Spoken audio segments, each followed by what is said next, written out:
You know that saying, birds of a feather flock together? We hear it all the time, right? Yeah, definitely. But it always makes me wonder, does that apply to entire countries? Like, do democracies gravitate toward other democracies?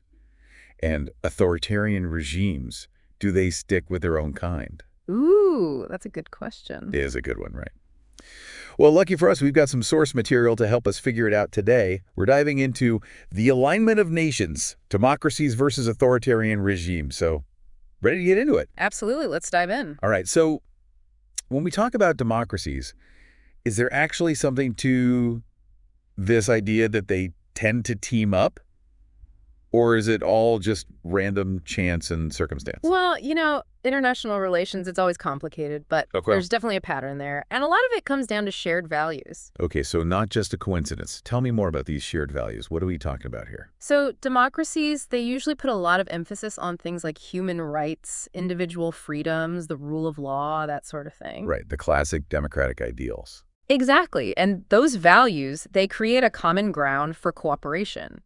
Democracies tend to see eye to eye on a lot of international issues, and they often believe in working together to kind of promote these values on a global scale. Okay, so it's deeper than just like liking each other. It's almost like there's this like philosophical connection. Yeah, I think that's a good way to put it. So what are some concrete examples of these democratic alliances in action? Like, where do we see this playing out in the real world? Oh, there are tons of examples. One of the most obvious ones is NATO, right? NATO, the North Atlantic Treaty Organization. Yep.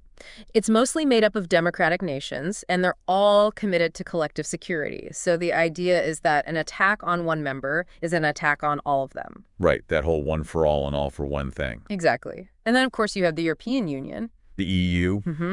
And for them, democratic governance, it's actually a requirement for membership, Oh, wow. So it's baked right into their founding principles. literally.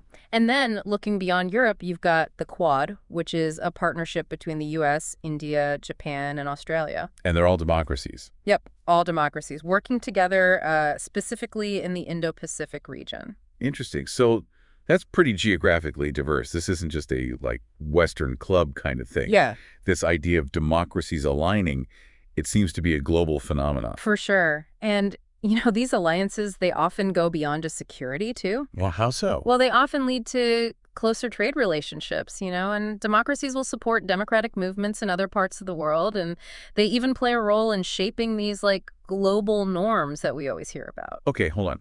Global norms. That sounds kind of vague. What does that actually mean? Like, paint a picture for us. What are we talking about here? Sure, think about things like international laws on human rights, or treaties on environmental protection, Uh, or standards for fair elections. Okay. These are things that democracies generally tend to agree on, right? And then they work together to promote them on an international level. They're trying to kind of shape the rules of the game, so to speak. Got it. So they're putting their shared values into practice on a global scale. Exactly. Okay, so we've got a pretty good picture of how and why democracies tend to flock together. But what about on the flip side? What about countries where those democratic values, they aren't the central focus? What drives their relationships? Yeah, so with authoritarian regimes, it's a bit of a different story. Stability and the survival of the regime itself, those tend to be the top priorities. They see the world through a different lens, I guess you could say. Hmm. In what way? Like, how do they see things differently? Well, often they see democratic movements, especially in countries that are close to them geographically, as potentially destabilizing, like a threat to their own power. Interesting. So they kind of see it as, like, if democracy takes root there, it could spread here, and that's a problem for us. Yeah, exactly. And that can lead them to support other authoritarian regimes. It's almost like a defensive pact.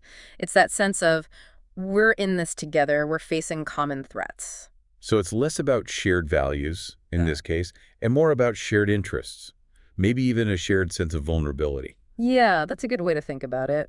And we see this playing out in a lot of ways in the real world. I mean, look at the relationship between China and Russia. Okay, yeah, that's a big one. Right. They've really ramped up their collaboration in recent years on things like information control, pushing back against Western influence, even military coordination.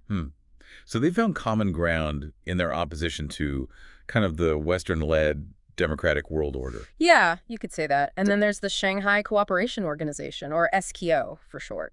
The SKO. Tell me more about that. So it's a security bloc that includes Russia, China, and a bunch of Central Asian states that, tend to lean authoritarian. So almost their own version of NATO, but with a very different playbook. Yeah, I guess you could see it that way. And their collaboration, it even extends to the United Nations. Authoritarian regimes, they often vote as a bloc, to protect each other from scrutiny or sanctions, especially when it comes to things like human rights. Ah, so they've got each other's backs in the international arena. Exactly. Okay, this birds of a feather flock together idea, it's really starting to make sense. But let's be real, the world is complicated, right? It can't be this black and white. What about the gray areas? Where do the lines get blurry? Oh, absolutely. There are always exceptions. I mean, for example, sometimes economic or military dependencies, they can override ideology. So you might have a democracy that maintains really close ties with an authoritarian regime because they need that country's resources. Or maybe they see that country as a key strategic partner for security reasons. Right, it's that real politic thing, right? Practical needs sometimes come before ideology. Yeah, exactly. And then you also have these, hybrid regimes. Hybrid regimes, what are those? So these are countries that have kind of a mix of democratic institutions and authoritarian practices, like Turkey or Hungary, for example. Okay. And that makes their allegiances, much more complicated. They'll often play both sides, aligning with democracies on some issues and authoritarian regimes on others. It's like they're playing a whole different game Yeah, with their own set of rules. pretty much. And then on top of that, we have to remember that the world is always changing. Like a change in leadership in one country that can completely shift its alliances. Oh, for sure. The Philippines is a good example of that. Mm-hmm. Their relationship with both the U.S. and China, it's been, kind of all over the place in recent years. Definitely. So there's always a degree of unpredictability in international relations. Okay, so where does all this leave us? I mean, it seems like there's definitely some truth to that old saying. Huh. Democracies and authoritarian regimes, they do often align with their own kind. Right. But as we've seen, there are a lot of exceptions, a lot of complexities, a lot of gray areas. And that just makes this whole global dance so much more interesting. It really does. And, as the world becomes even more interconnected, it makes you wonder, will these patterns of alignment become even more pronounced? Or will we see even more unexpected partnerships driven by, new global challenges or shifting power dynamics? That's a big question. What do you think? What are the factors that might push a country to prioritize ideology over practical concerns, or vice versa? Yeah, that's the million-dollar question. It is. Yeah. And honestly, it's something for all of us to think about, right? What will these flocks look like in the years to come? Right. I guess we'll just have to wait and see how this global dance unfolds. We will. Thanks for diving in with us. Thanks for having me. And for everyone listening, keep those questions coming, and we'll see you next time for another deep dive.